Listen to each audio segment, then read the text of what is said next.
As a therapist working with teenagers, parents, young adults, families, a question that I get asked all the time is, what is the best style of parenting that perhaps has the higher chances of producing a healthy member of society when it comes to my child or my children?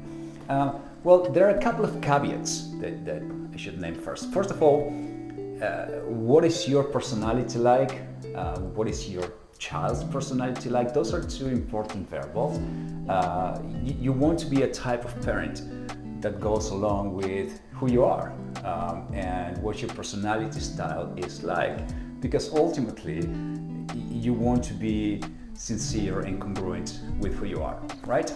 That being said, there's two variables that we look at from a psychological standpoint, and these variables are, first of all, the amount of love and care and involvement that a parent has in a child's life, and then on the other hand is the controlling, the setting rules aspect of being a parent. And they're both important and significant, right? And having these two variables, that gives us basically four different combinations. First combination that I'd like to talk to you about is the authoritarian parent. This is the type of parent that is not quite loving and engaged and caring and listening to what's going on in the child's life, but it's the type of parent that is known for setting rules and being controlling as to what the kids can and cannot do. This style of parenting usually creates a child that is good at following orders, a child that is easily adjusted to society and its rules. But the biggest downside of this style of parenting is that usually the challenge of communication between parent and child, it's not always quite there, right? So children tend, and teens for that matter, tend not to open up to parents as much as they would to other style of parents. And by not doing so, sometimes we tend to internalize what's going on in our lives, right? And we know from doing research that when we tend to internalize things and not speak about what is going on in our lives, then there's a higher chance that that child or that teen will develop anxiety, depression, and other disorders. So that's a big downside of being an authoritarian style parent. On the flip side of the coin is a parent that is very loving, very engaged, a great listener, but has trouble setting up rules in the household, right? So this is the permissive style. Then a parent usually expects others in the family to set out the rules, or teachers, instructors, coaches, the principal at the kids' school to be the one telling them what to do and what not to do.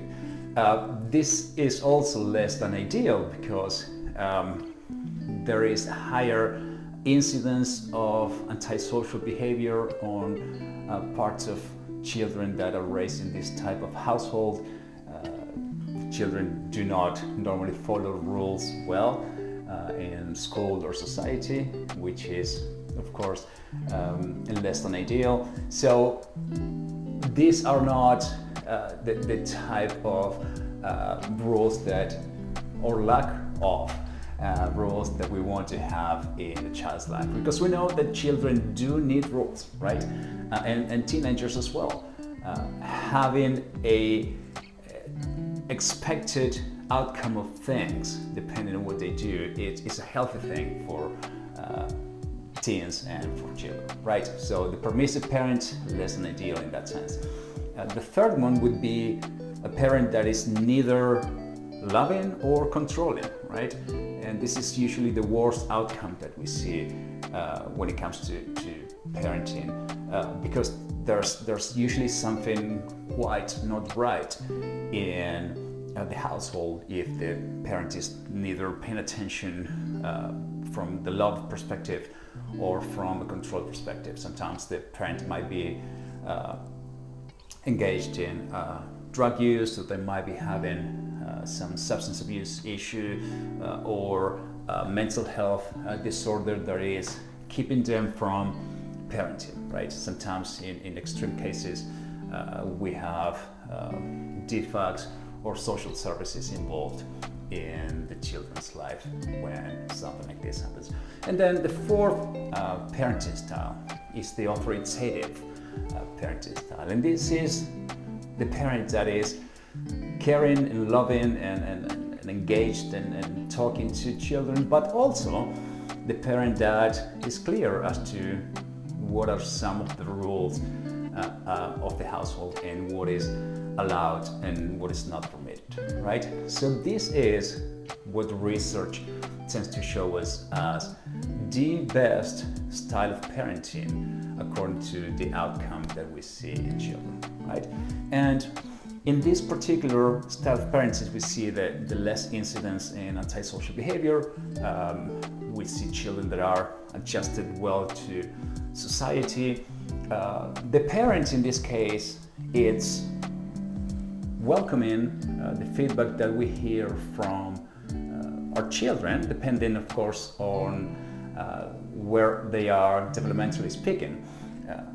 And we take some of this feedback, and we ultimately are the ones making the decisions, right? So the parent is the one that ultimately decides which route the family is going to go, but feedback is permitted in the household. So research continues to show that this is the best style of parenting. If you have any questions, you can reach out by email. You can place a comment here, and hopefully we can keep this conversation going. I hope you enjoyed it. Please subscribe, and there will be more videos soon.